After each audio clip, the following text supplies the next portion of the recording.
हुई तो हुजूर को उन्होंने देख लिया।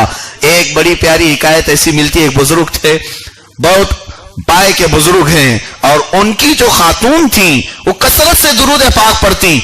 जो भी दुरूद उन्हें बताया जाता हुजूर के दीदार के लिए दुरूद है, वो पढ़ना शुरू कर देती। रसूलुल्लाह सल्लल्लाहु अलैहि वसल्लम को देखने की इतनी शिद्दत से इश्तियाक उन्हें थी, बहुत ज्यादा इश्तियाक था, बहुत शौक था, लेकिन उनकी उम्र तकरीबन 60 साल की हो रही थी, हुजूर का दीदार नहीं था। हुजूर सल्लल्लाहु तआला अलैहि वसल्लम को उन्होंने नहीं देखा। उनके शोहर से वो शिकायत करती रही, मैं पढ़ती पढ़ती बूढ़ी हो गई, कभी हुजूर ने मुझे अपने दीदार से नहीं नवाजा, पता नहीं मेरी आंखें किस तरह की गंदी हैं। हजरत उस बुजुर्ग ने क्या फरमाया अपनी खातून को, मैं एक इलाज बताता हूं, मैं एक तरीका बताऊंगा, तो अगर करेगी तो इंशाअल्लाह अल्लाह के नबी सल्लल्लाहु तआला अलैहि वसल्लम की जियारत हो जाएगी। कहा ठीक है, मैं सब मानने को तैयार हूं। एक सच्ची आशिक रसूल खातून, उस बुजुर्ग ने कहा अपनी बीवी को जिसकी उम्र 60 साल की हो रही है, कहा एक काम करो, आज रात में दुल्हन बन जाओ।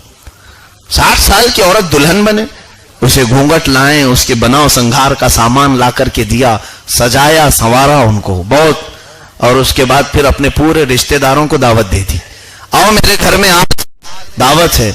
जब रिश्तेदार आते तो औरत को अपने खातून को नहीं बताया था कि घर में बहुत सारे रिश्तेदार हैं, वरना तो जिसकी उम्र दादी अम्मा की है वो दुल्हन कैसे बनेगी। शर्म और हया भी तो कोई चीज है, एक शर्म भी आती है।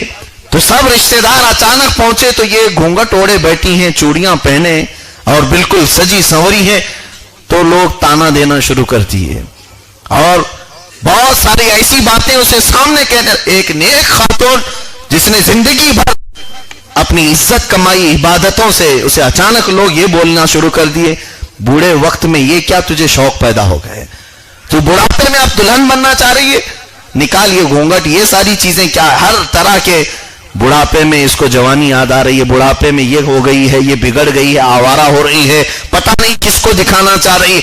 इतनी बातें उस दिन की गई तो इस खातून को इतनी तकलीफ हुई, वो घूंघट वगैरह सब उठा के फेंक दी, अपनी चूड़ियां तोड़ दी, अपने हुजरे में जाकर बहुत रोई और अपने शौहर पर भी बहुत गर्म थी, नाराज थी। क्या मेरे शौहर ने मुझसे ऐसा क्यों करवाया, सबके सामने जलील कर दिया, सबके सामने मेरी इज्जत निकाल दी। अपने शौहर, उनके शौहर रात भर बुलाते रहे, दरवाजा खोल, वो नहीं खोली, आपके करीब मैं नहीं आऊंगी इसलिए कि आपने मुझे सबके सामने जलील किया, आप मुझे छोड़ दो अकेला। तो वो घर के अंदर इतना रोती रोती सोई। उसी दिन रात को ख्वाब में हुजूर का दीदार हो गया। अल्लाह के नबी सल्लल्लाहु अलैहि वसल्लम तशरीफ लाए, बरसों से जो मुतमन्नी थी, सुबह उठने के बाद घर में खुशबुओं से घर महक रहा है। सुबह वो अपने शोहर नामदार के पास आई, पूछा कि अल्लाह के हबीब सल्लल्लाहु अलैहि वसल्लम को मैंने देखा, आपने इस तरह से देखा? वो मुस्कुराने लगे, हाँ मैंने भी देखा है, लेकिन अल्लाह के नबी सल्लल्लाहु अलैहि वसल्लम ने जो तुझे अपने दीदार से नवाजा। वो खातून पूछती है, ए मेरे रफीक हया, ये कौन सा तरीका था हुजूर की दीदार का, ये कौन सा तरीका था हुजूर के दीदार का, ऐसा तो कोई तरीका मैंने ना कहीं पढ़ा है। उनके शोहर ने कहा, ये अल्लाह के औलिया की बात है, कब उनके दिमाग में क्या क्या बातें आए। उन्होंने ये कहा, मैं हुजूर सल्लल्लाहु अलैहि वसल्लम की तबीयत को जानता हूं, मैं ये तरीका खुद मेरे दिमाग से गढ़ा था, कहीं किताब में पढ़ा नहीं था।